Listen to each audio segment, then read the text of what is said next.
దాహీర్ సేన్ జయసింహల దెబ్బకి ఖలీఫా వణికిపోయాడు. కుట్రలు చేసైనా సరే సింధు రాజ్యాన్ని ఆక్రమించాలని ఖలీఫా, ఇరాక్ పాలకుడైన అల్ హజీజ్ దారుణమైన పథకం వేశారు. అప్పుడు ఒక రాక్షసుడిని అల్ హజీజ్ ఎంచుకున్నాడు. అతనే మహమ్మద్ బిన్ ఖాసిం. ఇతను ఇరాక్ పాలకుడైన అల్ హజీజ్ కి అల్లుడు, సేనాని, అప్పటి ఖలీఫాకు ఆప్తుడు. అతను యుద్ధానికి వెళ్లిన ప్రతి చోట విధ్వంసం, అరాచకం. ఆ పద్ధతిలోనే సింధు రాజ్యం ఇస్లామిక్ రాజ్యం కావాలని అల్ హజీజ్ ఖాసిం కి చెప్పాడు. మామ అల్ హజీజ్ మాటతో ఖాసిం 6,000 మంది అశ్విక దళం, 6,000 గజదళం, 6,000 సిరియన్ మూకలు, 3,000 ఒంటెల దళం, భారీ అస్త్రాలతో బయలుదేరాడు. ఒక చిన్న సింధు రాజ్యాన్ని ఓడించేందుకు ఇంత సైన్యాన్ని తీసుకెళ్లినప్పుడే ఖాసిం ఎంతటి వీరుడో అర్థమైపోతుంది. 712వ సంవత్సరం. అప్పటికి సింధు రాజ్యం రాజధాని అరోర్. ప్రస్తుతం ఆ ఊరి పేరు రోహ్రి. ఇప్పటికీ ఆనాడు ఇస్లామిక్ మూకలు చేసిన అరాచకాలకు సాక్ష్యంగా ఆ ఊర్లో విరిగిపడిన కోటలు కనిపిస్తాయి.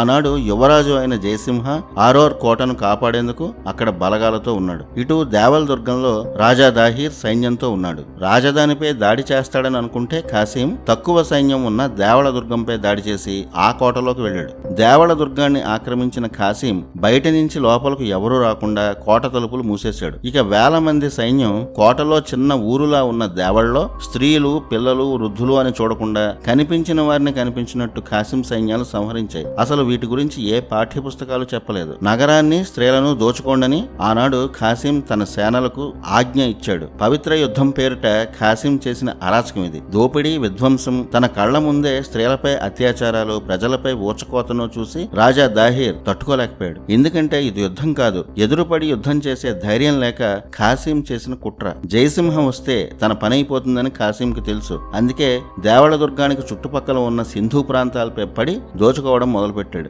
రాజధాని ఆరోర్ వైపు వెళ్ళాడు. అక్కడ జయసింహుడు సైన్యంతో ఉన్నాడు. అప్పుడే రాజా దాహీర్ సేన్ కూడా తన శక్తినంతా కూడదీసుకుని యుద్ధానికి సిద్ధమయ్యాడు. ఆనాడు రాజా దాహీర్ అన్న మాట ఏంటో తెలుసా? ఈ యుద్ధ భూమిలో చనిపోతే నేను వీరమరణం పొందుతాను, లేదా వాడు చస్తాడు. ఒకవేళ నేను మరణిస్తే నా బలిదానం చరిత్రలో గుర్తుండిపోతుంది అని పాపం రాజా దాహీర్ భవిష్యత్ సెక్యులర్ చరిత్రకారుల స్వభావం తెలియక అమాయకంగా అన్నాడు. అసలు రాజా దాహీర్ చరిత్రే మన పాఠ్య పుస్తకాల్లో ఎక్కడా కనిపించదు. ఉన్న 2-3 లైన్లలో దాహీర్ గురించి రాసిందంతా అతని వీరత్వాన్ని అవమానించే పాఠమే.